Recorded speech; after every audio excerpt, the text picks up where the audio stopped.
Good afternoon, I'm Jamie Gates. I'm here with the COVID-19 business brief from the Conway Area Chamber. We are joined today by Tim Bowen with Baptist Health and Matt Troup with Conway Regional. Gentlemen, thanks for joining us. I know your time has never been more valuable than it is right now, but we did think it was important to get some of these issues and information that's accurate and up to date in front of our membership and everybody looking around Central Arkansas. Maybe if we could just start with a summary of where we are today. And Tim, maybe I'll start with you on what operations look like at your Conway campus today. Absolutely, happy to share. And there's definitely been a lot of work that's been going on over the last weeks and month. One of the first things that was implemented under the advisement of the CDC and the State Health Department was the implementation of our Incident Command Center, which basically provided structure and governance for pandemics like this. So once we initiated that structure, that was followed by starting to implement a lot of the CDC recommendations around restricting visitor access, closing waiting rooms, having individuals that could work from home do that, stopping any non-elective surgeries. And I kind of consider all this phase one of things that we've been doing in preparation for what we anticipate will be higher volumes to come. Phase two of our prep has been on areas that we have staff that we do not anticipate are going to be hit as hard or the volume is going to be as high, such as in the surgical areas where we have stopped a lot of the elective cases. We're cross-training those individuals now so that they could help in the future for a med-surg or a ED or some other area that we do anticipate volume is going to be higher at some point. Sure. Matt, I would expect a lot of the things to mirror, and I do think that's something that we want to communicate to folks how similar the situations are for the two facilities, and we don't really maybe want to get people in the mindset of, well, I'm going to check one and they told me no, and so I'm going to check the other one and see if they'll tell me yes. What does someone need to, how do you decision make if you're not symptomatic or you become symptomatic or something like that? What does that look like within your household? What should you do? Whatever you do, don't go buy toilet paper. That's the first thing.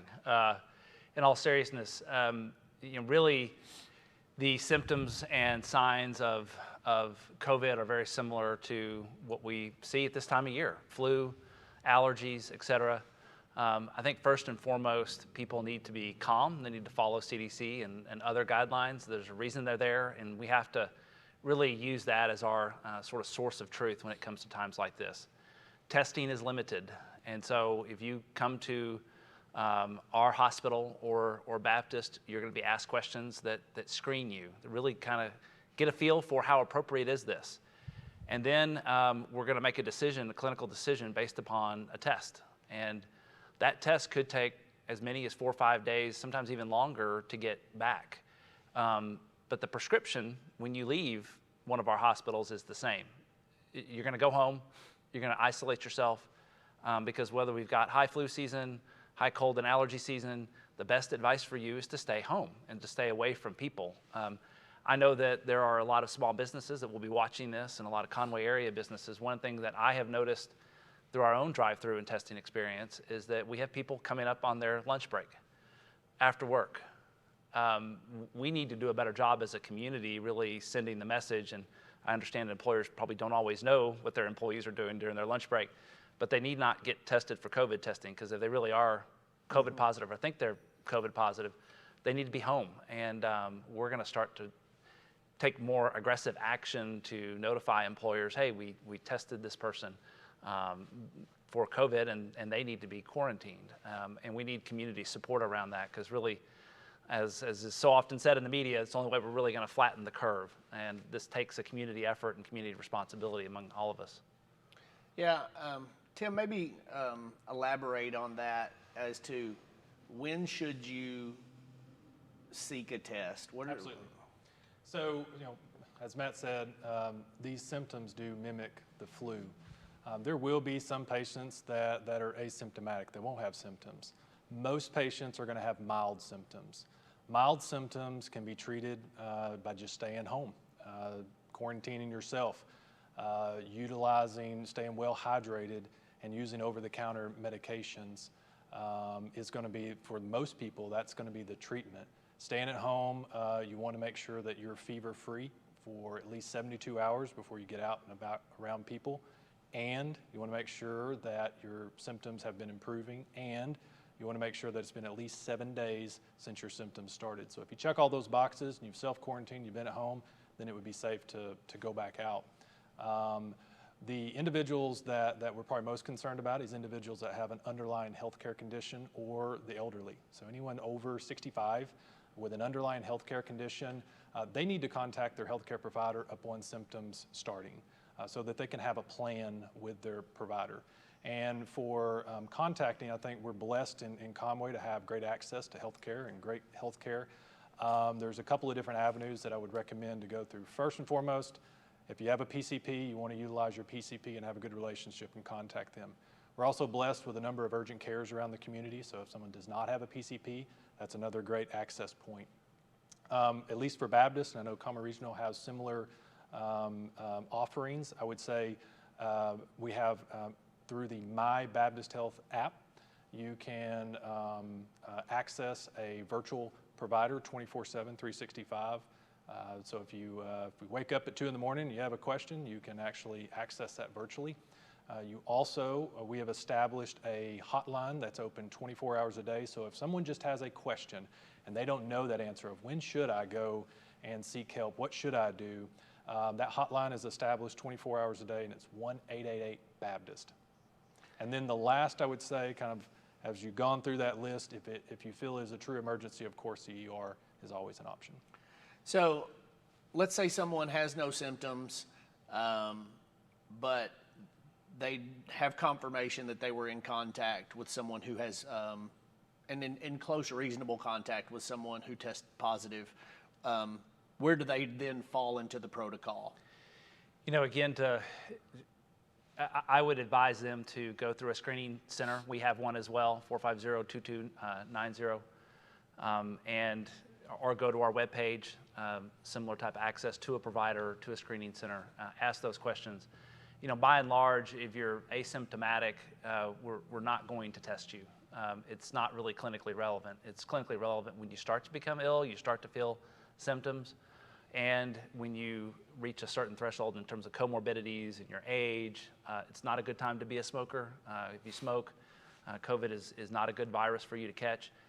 And those become clinically relevant. Mm-hmm. And then when you do come to the ED, ER, or your primary care clinic, it's always important to notify them and tell them, I've been exposed and I have symptoms. That's going to put everybody on alert to protect you and to protect themselves. Mm-hmm. You know, one of the things that's just really difficult to operationalize in a hospital setting is when you have a unintended exposure and we have to put people out of the workforce. It limits our ability to take care of people when this actually does become a medical surge situation.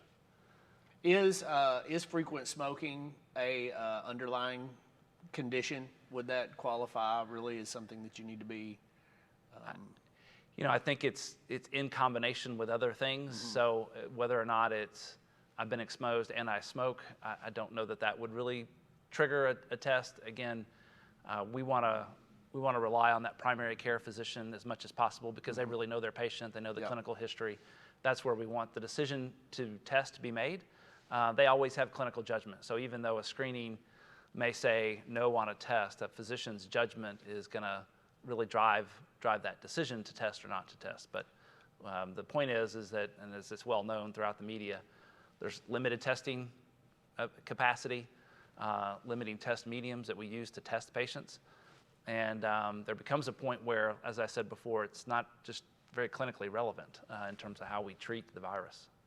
Yeah, I think that's a really important thing to highlight because we have had, I think, individuals that have approached either a clinic or a drive-through or come through the ER and have been upset that they didn't get a screen, they didn't get a test. They came, they were wanting to be swabbed to guarantee they didn't have it.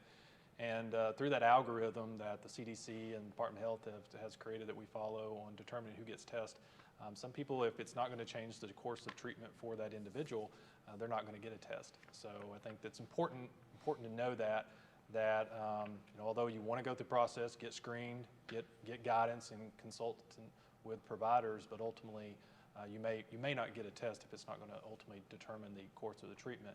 We want to reserve those tests for patients that are going to need inpatient care or intensive care because we have limited number of isolation beds in our facilities. Mm-hmm. So whenever a patient is going to need inpatient care, we absolutely need to know if that patient has COVID or not. So yep. Those tests we really are trying to reserve to make sure, because whenever a patient presents to our emergency department or needs admission who checks all the boxes that we suspect they have COVID, we go ahead and we swab them.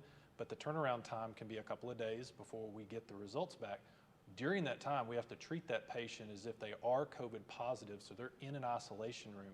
As soon as we get the test results back to confirm that they're either are positive or they're negative, that then allows, if they're negative, we're able to move that patient out, which creates another open isolation bed for that next potential COVID patient. So that's kind of the reasoning behind why we have to conserve those tests. Yeah, and I think you bring up a good point. It's important to remember that people who are in the hospital for other issues need quick and ready access to tests because it'll change the way you provide care to them. And we will get into, at the end, other ways people who want to help can help on the healthcare front. But is it fair to say that you know, one of the key ways to help is to familiarize yourself with how to respond if you become symptomatic, and how to kind of conserve healthcare resources by, you know, self-treating, self-observation, isolation, quarantine, and all those things? Yeah, I think there is so much information out there that there's little knowledge, if you know what I mean. Mm-hmm. There's you can get overwhelmed with what Fox News or CNN or Facebook tells you to do about your health, and this is the best time really to rely on the professionals, rely on your physician to really guide that decision. When do I get tested? When do I just ride it out?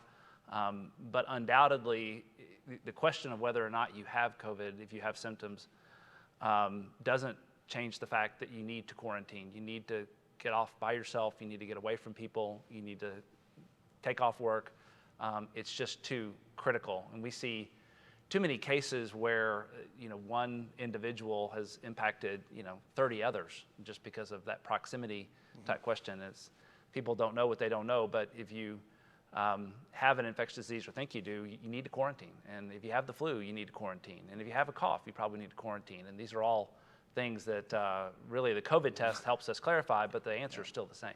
And that was always the case. We just maybe didn't take that seriously. I think it's a fascinating question and discussion for another day, but you know, you can argue or you know, postulate that the flu and how we address the flu is understated, and we've learned through COVID that we could probably do a lot more even to prevent the spread of flu just by adopting some of these principles, maybe not to the degree that we do now. Yeah. For both of you, and we'll start with Tim, you know, Baptist Health and Conway Regional, people see the hospital. We associate in our mind, especially during a crisis, the systems with the hospital, but they are health systems that provide every variety of care and treatment. This has interrupted some of those outpatient or clinic relationships.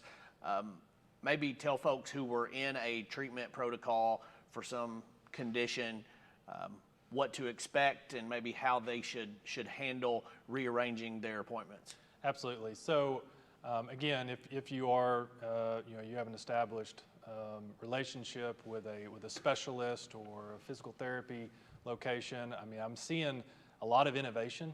I mean, the last 30 days is really forced us to be very creative and innovative, and things that I think even long after COVID's passed will probably stick around because it's kind of forced us to maximize telemedicine. So a lot of the clinics that I'm seeing are utilizing telemedicine to do a lot of their routine management on chronic patients that they have. I've seen other clinics are setting up, they're taking their own precautions to protect their clinics from, some have, I've seen signage when you pull up, they want you to call a number. If you're symptomatic, they're coming out to the parking lot. Some clinics have even set up little tents outside of their practice. Some practices are doing, phone visits with their patients. So a variety of different things to keep those patients safe, but also to continue that treatment and care.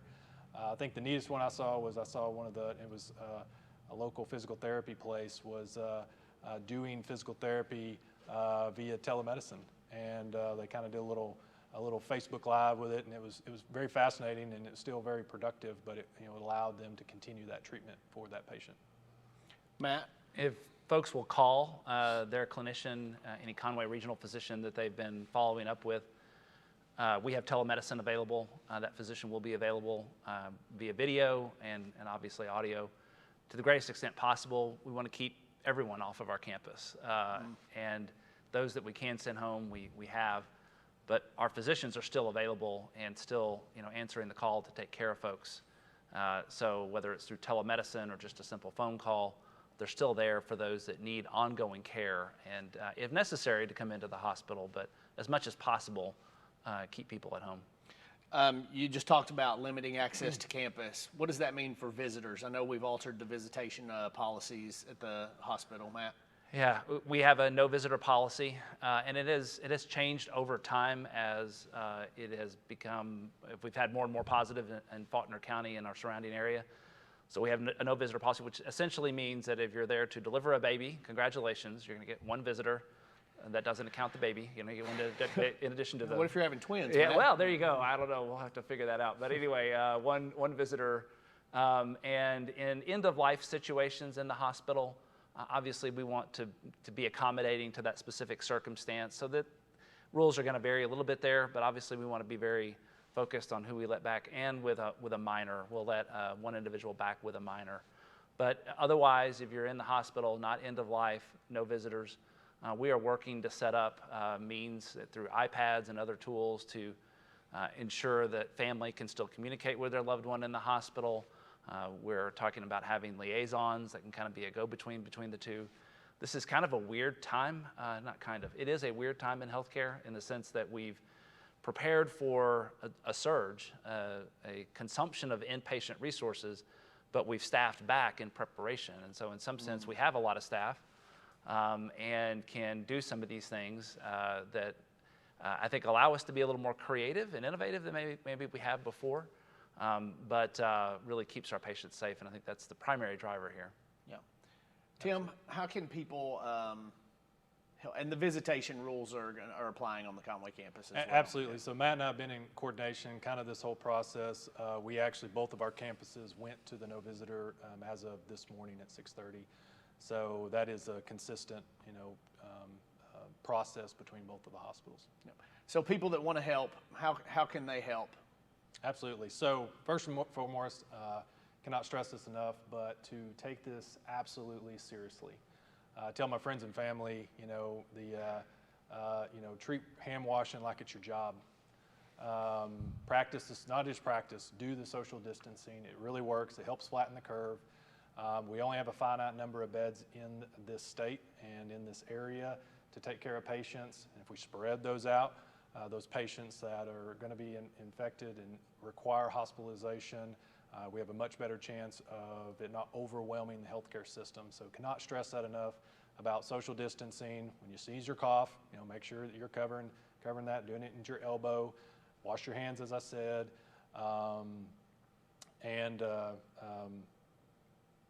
I think it's just real important for the community to just not take this lightly.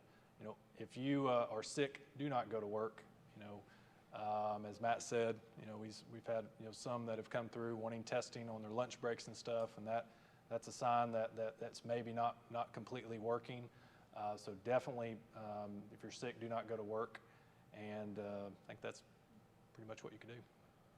Super, guys. I want you to extend thank you for your leadership on this issue, but extend a heartfelt thanks to all of your providers, all of your staff people. You know, this is a community that cares deeply about all of them and wants to help how we can. Sometimes staying at home and following the rules doesn't feel like helping, but I think in this case, that's probably the best thing everybody can do. Yeah. So, I would say it is a season, right? We will get through this. It's not forever. We need to remember our own social accountability and our responsibility to our community. And you talk about ways in which people can help. Prayer is always very, very welcome. And I know we've had lots of prayers in healthcare. Reaching out to your favorite nurse, or even sometimes maybe your not so favorite nurse or physician, telling them that you appreciate them, telling them that you're thinking about them and praying about them, finding ways to help them, I think are all ways in which we need to rally around this. This is, as President Trump said, and not to get political at all, this is a war. And we have a young administrative resident with us, and he and I were commenting, if he has another 40 years in his career, he'll never see this likely again. And so it's the same sort of attitude and approach that we in healthcare take this, and the community support is certainly well felt, and those prayers are welcome. yeah, and I do. It's a good reminder. You know, your two facilities aren't for Conway or even Faulkner County. You're providing care to several counties in this part of the state, and so I hope those folks who are listening are following those rules, and I hope those folks here know that the job you have is bigger than just Faulkner County. It spreads, you know, far east, west, and north. So. Yeah.